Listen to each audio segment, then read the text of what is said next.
हरे कृष्णा, राधे राधे। स्वागत है आपका कन्हैया स्टोरी की आध्यात्मिक यात्रा में। फ्रेंड, आज इस वीडियो में हम जानेंगे कि एकादशी का व्रत किसको करना चाहिए एवं किसको नहीं करना चाहिए। उससे पहले जानेंगे कि एकादशी का व्रत क्यों किया जाता है। एकादशी व्रत करने वाला सदैव सुखी रहता है, क्योंकि उस पर स्वयं भगवान विष्णु और माता लक्ष्मी जी का आशीर्वाद आशीष होता है। एकादशी व्रत करने से मनुष्य को मोक्ष की प्राप्ति होती है, साथ ही उसके पूर्वज व पितरों को स्वर्ग की प्राप्ति होती है। मनुष्य का रुका हुआ कार्य संपन्न हो जाता है, घर में सदैव खुशहाली बनी रहती है। इन सभी लाभों को प्राप्त करने के लिए एकादशी का व्रत किया जाता है। अब आइए जानते हैं कि एकादशी का व्रत किसको करना चाहिए, एकादशी का व्रत कौन रख सकता है। एकादशी का व्रत किसको करना चाहिए, यह बहुत ही महत्वपूर्ण प्रश्न है, क्योंकि हो सकता है कि आपने एकादशी का व्रत किया और आपको इसका लाभ प्राप्त नहीं हुआ, तो इसके बाद आपको निराशा ही हाथ लगेगी। किंतु दोस्तों, जब भी हम किसी भी कार्य को करते हैं, यदि उसमें हमारी सच्ची भक्ति, स्नेह, प्रेम भाव जुड़ा होता है, तो ईश्वर हमारी बात अवश्य सुनते हैं। अतः एकादशी का व्रत कोई भी कर सकता है, चाहे वह छोटा सा बालक हो या वयस्क अथवा बुजुर्ग। हर कोई जो घर का सदस्य है वो एकादशी का व्रत कर सकता है। एकादशी का व्रत बहुत ही कठिन व्रत होता है, जिसको करने के लिए आपको पहले सूर्यास्त से लेकर दूसरे सूर्योदय तक उपवास रखना पड़ता है। एकादशी के एक दिन पहले से ही एकादशी व्रत रखने वाले मनुष्य को इससे संबंधित नियमों का पालन करना पड़ता है। तो आइए जानते हैं कि एकादशी के व्रत नियम कौन कौन से हैं, जिनका पालन करना भी अति आवश्यक है और अनिवार्य होता है। तभी आपको एकादशी व्रत लाभ प्राप्त होता है और प्रभु की कृपा प्राप्त होती है। तो चलिए आइए जानते हैं एकादशी व्रत के नियम। एकादशी व्रत घर का कोई भी सदस्य अपनी स्वेच्छा से रख सकता है। एकादशी व्रत की चाह रखने वाले मनुष्य को एकादशी के एक दिन पूर्व पहले से ही मांस, मछली, प्याज, मसूर की दाल जैसे खाद्य पदार्थों का सेवन नहीं करना चाहिए। एकादशी के एक दिन पूर्व की रात्रि के समय श्रद्धालु को भोग विलास से दूर रहते हुए पूर्ण ब्रह्मचर्य का पालन करना पड़ता है। एकादशी के दिन श्रद्धालु सूर्योदय से पहले उठकर अपनी दिनचर्या शुरू करनी चाहिए, जिसके बाद श्रद्धालु को दांत साफ करने के लिए किसी भी लकड़ी के दातुन का इस्तेमाल करना वर्जित है। अतः वह इसके स्थान पर नींबू, जामुन अथवा आम के पत्तों को चबाकर या फिर अपनी अंगुलियों से दांतों की सफाई कर सकता है।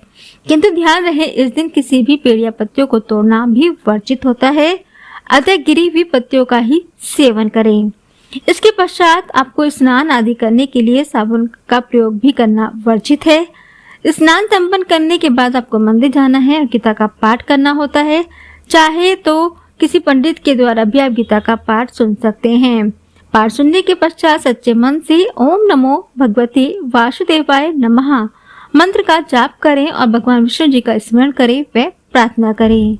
इस दिन श्रद्धालुओं को यथाशक्ति दान धर्म भी करना चाहिए। एकादशी के दूसरे दिन द्वादशी के नाम से जाना जाता है। द्वादशी बाकी दिनों की तरह ही आम दिन होता है। आपको सुबह जल्दी नहाकर भगवान श्री विष्णु जी की पूजा आराधना करनी है और सामान्य सात्विक भोजन खाकर गंगा जल तुलसी ग्रहण करें और अपने व्रत को संपन्न करें।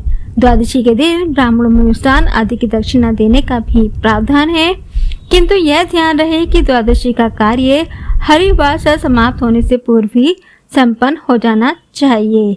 एकादशी व्रत के नियम का पालन करते समय कोई चूक ना हो, इस बात का पूरा ध्यान रखें। अब आइए जानते हैं कि एकादशी का व्रत किसको नहीं करना चाहिए एवं एकादशी व्रत पर आपको क्या नहीं करना चाहिए। तो सबसे पहले जानते हैं कि एकादशी व्रत पर आपको क्या नहीं करना चाहिए। किसी भी वृक्ष के पत्ते नहीं तोड़ें।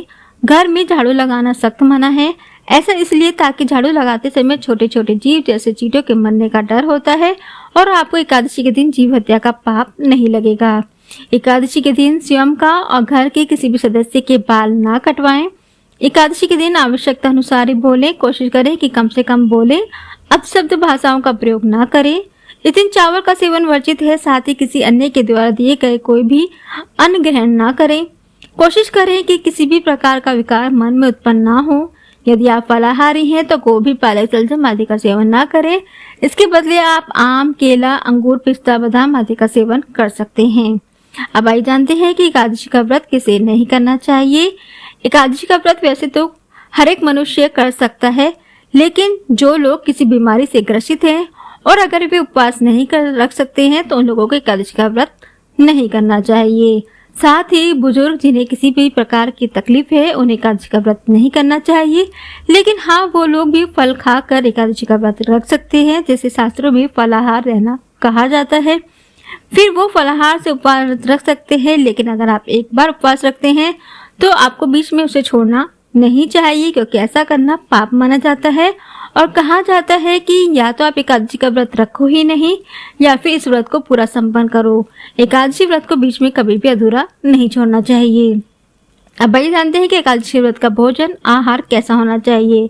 एकादशी व्रत के दिन आपको किन किन वस्तुओं का सेवन करना है, यह बहुत ही लाभदायक है। तो आइए जानते हैं कि हमें एकादशी व्रत के लिए किस प्रकार के भोजन करने हैं और जो बड़ी आसानी से हमें प्राप्त हो सकते हैं। यदि आप फलाहारी हैं तो ताजे फल, मेवे, चीनी, कुट्टू, नारियल, जैतून, गाय का दूध, अदरक, काली मिर्च, आलू, साबूदाना, शकरकंद, सेंधा नमक इत्यादि आपको बड़ी ही आसानी से प्राप्त हो जाएंगे। अतः इन खाद्य पदार्थों का सेवन कर आप एकादशी का व्रत संपन्न कर सकते हैं। किंतु ध्यान रहे एकादशी व्रत का भोजन स्वास्थ्य ही होना चाहिए। कुछ व्यक्ति श्रद्धालु इस व्रत को बिना पानी पिए ही संपन्न करते हैं, जिसे हम निर्जला एकादशी व्रत के नाम से भी जानते हैं। इस दिन आप फलों का जूस और नारियल जूस ले सकते हैं, लेकिन पानी का सेवन आपको बिल्कुल भी नहीं करना होता है। एकादशी व्रत में आपको सात्विक भोजन करना चाहिए। साथ ही गोभी, पालक, मूली, प्याज, लहसुन, शहद का सेवन आपको नहीं करना चाहिए और गेहूं का भी सेवन आपको नहीं करना चाहिए। तो ये थी जानकारी एकादशी का व्रत किसको करना चाहिए एवं किसको नहीं करना चाहिए। हरे कृष्णा, राधे राधे।